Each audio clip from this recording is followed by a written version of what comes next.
Hey guys, it's December, memory keeping, journaling, December daily, whatever you want to call it. It's that time of the year for me. I have been wanting to make this video and do this thing for ages, and I'm now finally sitting down and doing it. I've got a whole host of good stuff. This is all good stuff on my desk. So if you haven't got a clue what I'm talking about, then I will pop a link in the video description below where I've talked about my December memory keeping projects for the last couple of years. And in that playlist, I also have like flip throughs and things from other people that I've been really inspired by. So in previous years, I have kept a memory keeping journal for the whole month of December, and I've done that in a traveler's notebook.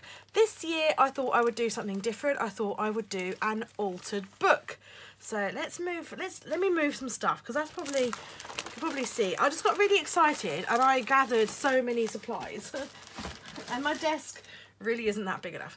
So seeing all these, like, oh, I live for Christmas, and I spend a lot of time looking at December daily videos and various different Christmas memory keeping. There's all manner of ways people do it. Like, people do it in like the Ali Edwards style with the pockets, like Project Life pocket style. Some people do it in Traveler's Notebook, which is what I have done for the last couple of years, and other people do it in altered books. And this year I thought it might be fun to do it in an altered book, and I thought I'd give it a go. So I do have a lot of Christmas books, and there are Christmas books that I've had since I was a child, that I've bought as an adult because I just like Christmas books, kids' Christmas books in particular, and some that I've bought since having a child myself. But I'm attached to those now, and I could not bring myself to do anything with them, alter them, anything like that. So I bought some new to me Christmas books, but already I do feel kind of attached to them, but I'm kind of pushing through that. I've seen a lot of people use these little golden books as altered books. This I did buy some years ago to do something with it. It is it's not in great condition. Like, the spine is all kind of bent, and the book is all a bit bashed and stuff. Part of me can't bring myself to use it, but it's good. It's from it's the 18th printing. It's from 1972. I love all the vintageness of it. I love the illustrations in it and things like that. So it's a really nice size. So I was kind of thinking about doing that, but I went online and I was like, oh, let's have a look. And I went on eBay and I found this book, and I thought this kind of spoke to me because it said Christmas stories. But there was no size. I paid like 50p for it with like UK postage price shipping. So it was like, the whole thing only cost me like £2. And when it came, it's quite small. It's good for a lot of people, but quite small for me. I want something a bit bigger, but the reason I'm showing this to you is because I thought it might appeal to you guys, because it's got Christmas stories on the front. I thought that's a pretty good cover to have for a memory keeping project. They're English. They're by Brown Watson, Christmas stories, and inside, like, if you wanted to use the stuff inside as well, there's lots of different stories and songs and things. I am not going to use this, as I said, because the size isn't quite big enough for me, but we shall take this under our wing and put it with our Christmas books, and we shall delight in reading that. So then I looked around charity shops. I love going around charity shops. I buy lots of bits and pieces of charity shops, especially books. And I came across this one, the Raymond Briggs Father Christmas. Raymond Briggs, the snowman. I do have a copy of the snowman right next to me as well, actually. But they're not cutting that one up. So yeah, Raymond Briggs, the Father Christmas. This is something, book of, I've never read the book. But the film, the animated film, is something that I used to watch a lot at Christmas, so I do have an affinity for it. So I saw, as I say, I saw this in a charity shop and I picked it up. So I am a book lover, it has to be said, but so I'm a little bit like, I really want to do this thing. I've bought and been gifted and bought altered books before, and I find it slightly easier to buy them when someone has already altered them, because I don't feel quite so guilty, and you know, it's quite a heart-wrenching moment to kind of alter a book, I think, particularly if you like it. I mean, this is a really good copy, but so what I would suggest is just checking to make sure it's not like a rare or vintage thing that you're cutting up, if you know. This is from 2004, it's still in print, so it's fine. It's by Ladybird. So I think I might use this one. This, I know this is a picture of a witch, of a troll witch, but it was, I think it was was it a 3x4? Let me find a 3x4 card, that would be even better. Here we go. A 3x4 journal card. Here we go. So the reason I'm choosing a 3x4 journal card is that's probably how I'd print my photos. I'd probably either print my photos as a 3x4 or a 2x3, and so I was just checking that, like, you know, just check that like the size that you're going to use works well on your pages. So yeah, I'm gonna probably use this one. I'm just gonna take a moment now because I'm like, oh, which one do I use? Which one do I use? They're both gorgeous. They're both really gorgeous, but this one, as I said, is in like all this plastic is coming off. I'm just gonna take that off. There you go, it's off. I don't really know what that was doing. Yeah, this one's in pretty bad condition, so like it's all split. So it's not good for like a kid's book to, oh look, it's all split. Oh look, all split. So that's probably the one I'm gonna use.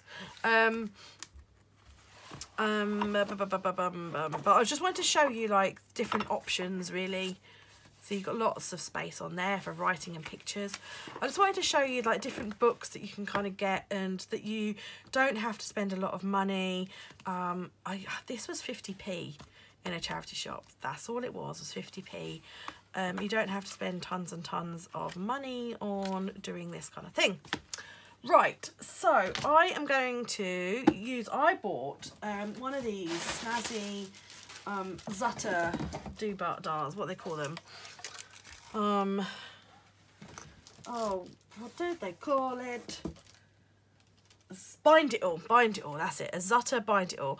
I have bought this secondhand on a Facebook group ages ago because I was going to make my own journals. I'm forever like buying journals and stuff, and I do like making my own.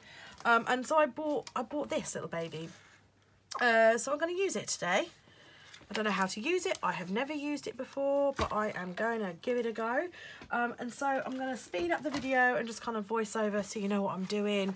And yeah, just get cracking with it all, basically. The first things first, I remove the spine. It's kind of a sort of hard to describe sort of spine, but anyway, I remove it.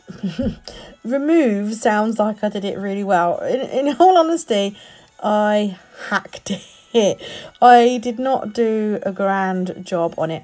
It was okay. The covers are okay, but I did end up ripping some of the inside pages just down towards the bottom, which isn't great. I'm not proud of myself for doing that, but it is what it is. I've still made it work, you know. I've still made it work.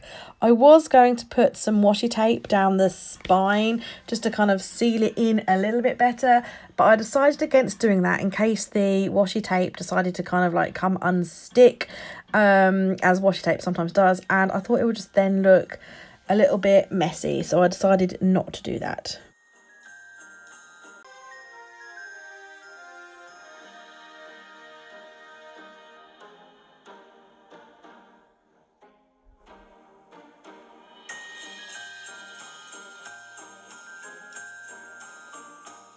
So once I'd removed my pages and my cover, I then went through my stack of various different scrapbook papers and all kinds of papers and ephemera and things that I've got.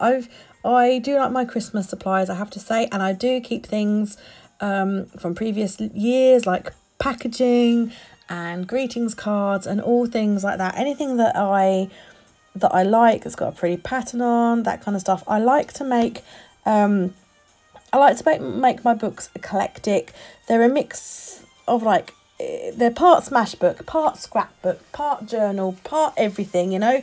It's just anything goes, junk journaling, anything goes. I really like starting off my pages with like pattern paper.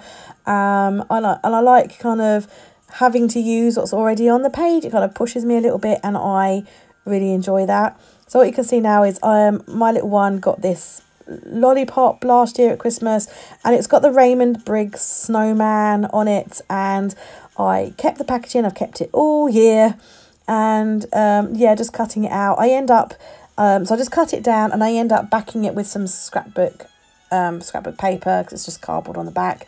As you can see on the left hand side, I've got a greetings card. Again, it's a Raymond Briggs illustration, because I kind of thought I was going to be using the Raymond Briggs books, to be honest with you.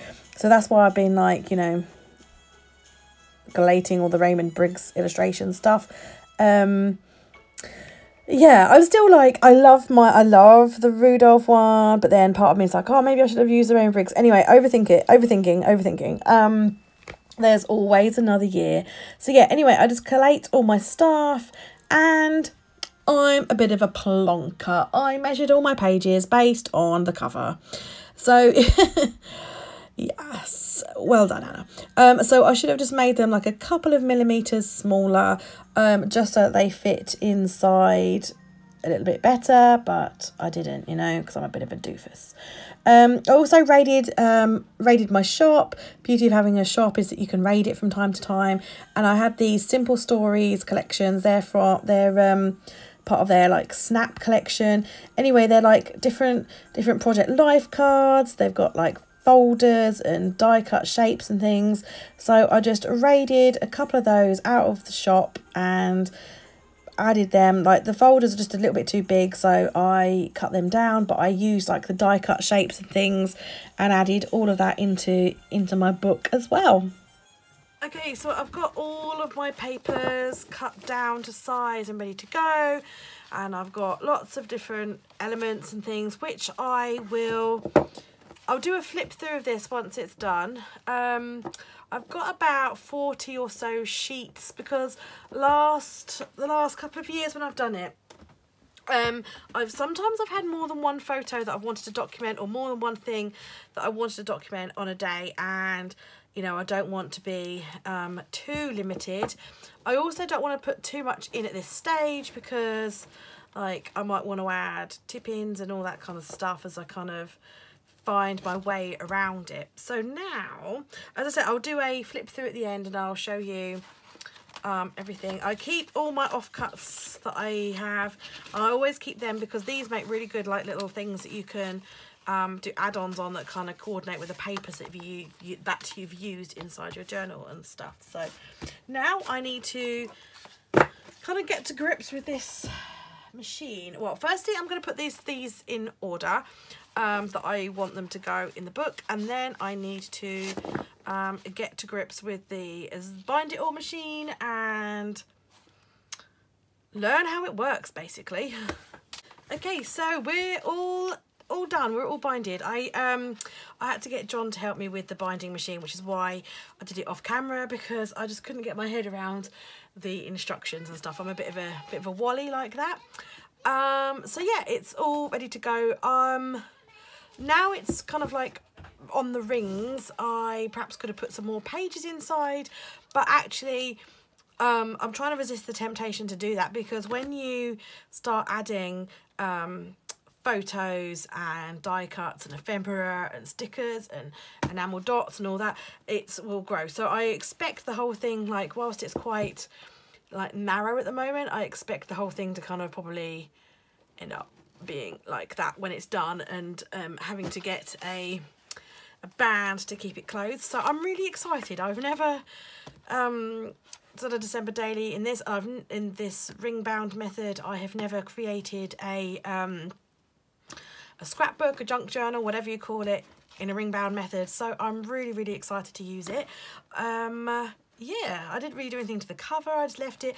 Part of me was going to washi tape down the edges before I cut it, but I decided not to in case the washi tape started peeling off, then it'd be in there and it just looked rubbish, so I thought I'd leave it as it is. So yeah, I'll give you a bit of a flip through. This is some acetate. I thought it might be quite a nice little starter. This is a journal card I used.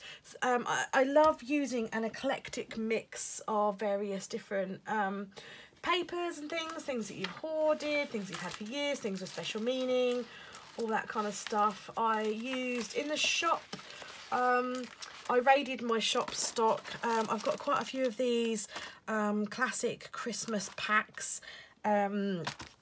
These are really good for doing any sort of December daily actually, because they're all kind of different, but they've got like 3x4s and 4x6 journal cards in, die cuts in, and one pack's got dividers in. Yeah, so I'm gonna have a landslide in a minute with random bits of paper on my desk. I know it. I can see stuff sliding around. So yeah, I raided those. This is really cool. I thought I'd pop this in. This is at the start, 1 to 25. I'm not sure whether I'll use it to document like things that perhaps little one gets in her advent, or whether I'll use this as like a highlights card, almost like an index kind of thing of the whole like run up to Christmas. I'm not sure, but I popped it in there because I thought that would be quite cute. So I've got a mix of scrapbook papers. I like to use scrapbook papers you know, as like this journal is like a mini scrapbook album really, so I like to use scrapbook papers in and just random different papers. If you've seen my previous December dailies or journals that I make, they always have like a random mix of things in. So this one, and it's blank on the reverse, so I can write on that. I tried to make sure that I'd got some blank pages that I could do lots of writing if I wanted to. Obviously on here, you know, I've got loads of different, you know, project life cards, so I can always stick a photo in and stick a journal card in if I want to, mount that on there, that kind of thing. So I can do that. I can write on this page, whatever. I made sure that I stuck this I envisage starting here with Fairies Night, which is the 30th of November when we write our letters to Father Christmas, and then the 1st of December is on a weekend, and that's when we'll be getting our Christmas tree. So I made sure that I had Christmas tree paper right at the very start, and that is as far as I've got with planning my papers. All my other papers and things that are in here, I'm just going to have to make them work on the days that they're there, which is part of the fun and part of the challenge. And that one's double-sided. This was a greetings card that I cut down and popped in. I've got some white dot grid paper, so I want to allow myself time space for journaling as well. I included some of the pages from the original book in. I did rip them all by mistake, so they've got a little gap there, but it's okay. I just got to make sure that I don't like keep catching it and ripping it up or anything, but I think we'll be okay. They can come out if needs be, and I'll chop them down and redo it. But so yeah, more dot grid, more book pages. So beautiful. So some scrapbook paper. One of the things I like to do is so I cut it all down to size, but I like to do them so that they're a little bit bigger sometimes, so you end up with a flap like that. I do enjoy having like interactive parts, so like, yeah, we've got a little flip out. I just love all the buffalo plaid, plaid, I love it. This is 160 GSM sketchbook paper. I can either write on that or draw on it or whatever. A little tag that I ended up having to cut down because I hole punched it wrong, but yeah, that in the middle. Yeah, more. I realised that all of my scrap pattern paper was on the right, and the white on the left, so I decided to like punch this on the reverse side so that I've got some scrapbook paper on the left. More sketchbook paper, more book paper, more These are the 4x6 journal cards. This was so the A4 size, you can get one and a twiddly bit of paper for this size of book, which is fine. I like kind of different size pages. Same with the 12x12 scrapbook paper, you could get one full size and one part size, but I like having different length pages. That's fab. I love it. I love having different sizes and different things to work with. This is another greetings card again. I've had these for years. I love candy canes. You may be able to tell. I love candy canes. I love like vintage reindeer. And I love like this sort of the buffalo plaid. That's kind of my sort of Christmas. This, I ended up cutting it a bit wrong. I should have cut it more that way, so there was a more blank space that side, but it's okay. I might actually trim that down a bit so it's not quite so white space on that side, but whatever. So this was a bit of packaging that I cut down, and then I backed it with some scrapbook paper. This packaging was from a lollipop that Miss B got. I'm trying to find it. It was around here somewhere. Goodness knows where it's gone. It's from a lollipop that Miss B got last year for Christmas. So yes, I have kept it all that time. More scrapbook, more thingies. Another folded page there. I like that. I love this. As we get closer into the book, I don't know where I'll be on Christmas Day. In the book, who knows? You know, I love that. How gorgeous is that? Another folded bit, and then we come to the end. So I don't know whereabouts I'll be on Christmas Day, but as I said, like I don't know if I'll need new pages, but the way I get around that is I save all my offcuts. I've got loads of journal cards. You know, loads of journal cards of varying sizes. If I need more space at all, I can either make a pocket to put things in, or I can use a tip-in, you know, washi tape them in, do a tip-ins, that kind of thing. I like to do this sort of thing so that I've got like stuff that I can work with, but I also don't want to restrict myself too much and like be like, this is what you're going to use on the first, second, because some days, you know, like some days if you're just at home, you might not do anything, and other days, you know, you might go out for the day and you might have a gazillion photos. So I like to sort of be, I don't like to be too restrictive that I've got to do a page a day, or I might do 2 days on one page, or 1 day over 3 pages, whatever it takes, you know, whatever I'm kind of in the mood for, that kind of thing. Some of the pages overhang because I cut them wrong. I love it though. I just love it. So yeah, that's my book all prepped. So I'm all ready to go to start my December daily, which I'm so excited about. I need to make sure, last year I never finished my album last year. I ran out of photo paper and I couldn't afford to buy any more photo paper. This was like mid-December, and so I never completed it. I did go back and print all my photos, so I might try and do them alongside each other this year while I've got all my Christmas stuff out, but I'm making no promises, you know. We will just see how it goes. But this year, in order to be successful, I'm going to make sure that I have got photo paper ready to go. I already have all of my Christmas stickers and ephemera and all that kind of stuff. I did a video about it last year. I already have all my stuff in a binder and in a little case. That's, you know, all my Christmas stuff is always together, and I find having your things all together just makes life a lot easier when it comes to doing your December daily. So there we go. So that's answered the question. I am doing December daily, or a December memory keeping journal this year, and this is what it is, and I can't flipping wait to start using it. I'm just super excited, you guys. So yeah, check out the playlist I mentioned if you want to watch more of my past years, or any of the videos that I have found and I find to be truly inspiring. You also might find them to be inspiring, so go check them out. Thanks for watching, guys. Take care. Bye.